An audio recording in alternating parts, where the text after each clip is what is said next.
When she was in elementary school, she was number 4. Every student in class had a number assigned. This was just the way things were.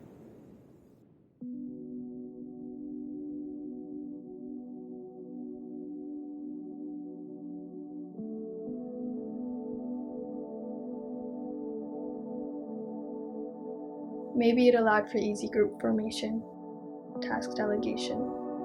Whatever the case, number has a name. She thought it was a good system. As number 4, she took on many roles. She was once class president, once head of sanitation, once head of police. But for the most part, she was a lowly commoner, a taskless number 4 follower. She always felt a certain affinity with the numbers closest to her, namely the ones before number 10.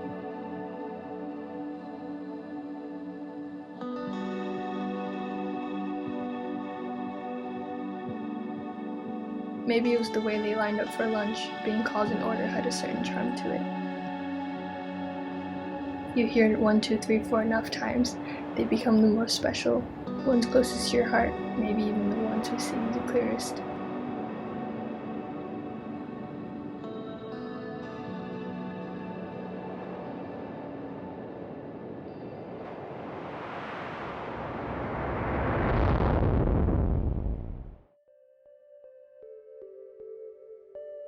In 2nd grade, she developed a crush on number 1.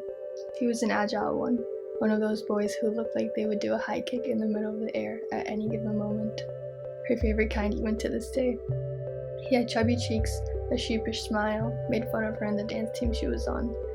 The number was attractive to her, no doubt, as well, something romantic about number 1, even though she knew it was as trivial as the order of the roll call list or the seat he chose first day of class.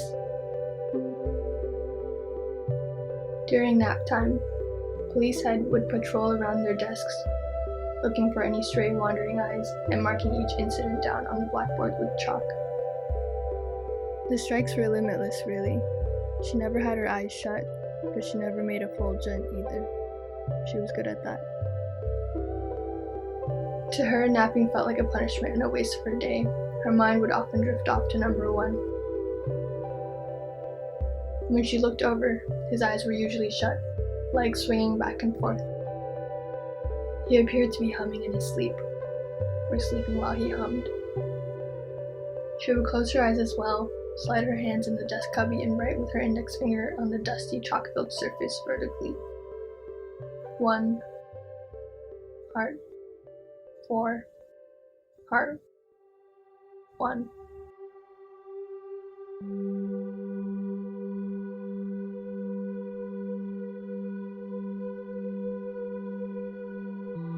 Some days she would skip school or leave halfway. It was a feeling that came in bed.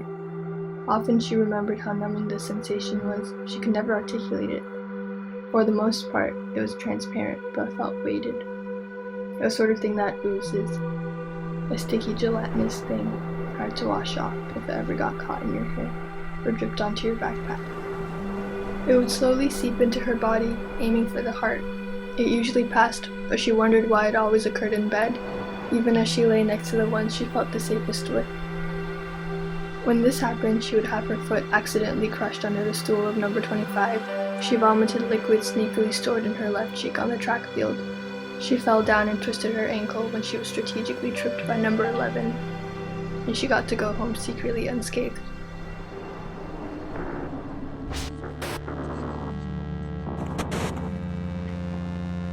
But it never mattered much anyways. It wasn't something she could shake off. It trailed behind her, sometimes breaking away into little droplets on the ground and evaporating. Most often, it remained contained in its own membrane. Sometimes she turned around to look closely. It would gather leaves and little specks of dust floating within the mass. And on days she felt stronger, it almost looked beautiful. The days she comes up with, whether seen by the eyes around her, never the point. She splashes in the water, holds her tongue out, feels each individual bead of sweat roll down the side of her cheek. She squints at the sun, makes symbols with pebbles, touches the yellowfish roe as they float across the plum sky. Usually she keeps her staying thoughts tucked in her back pocket. She feels for them once in a while just to remind herself they exist.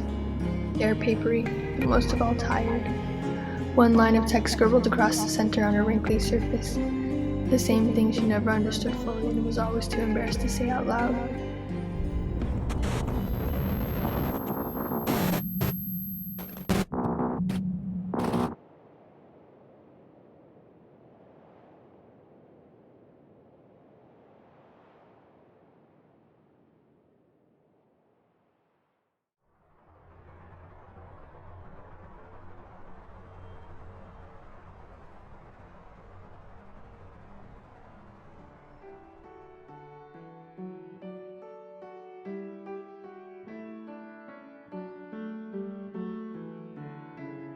She wonders to herself often about the day they might decide to turn on the light.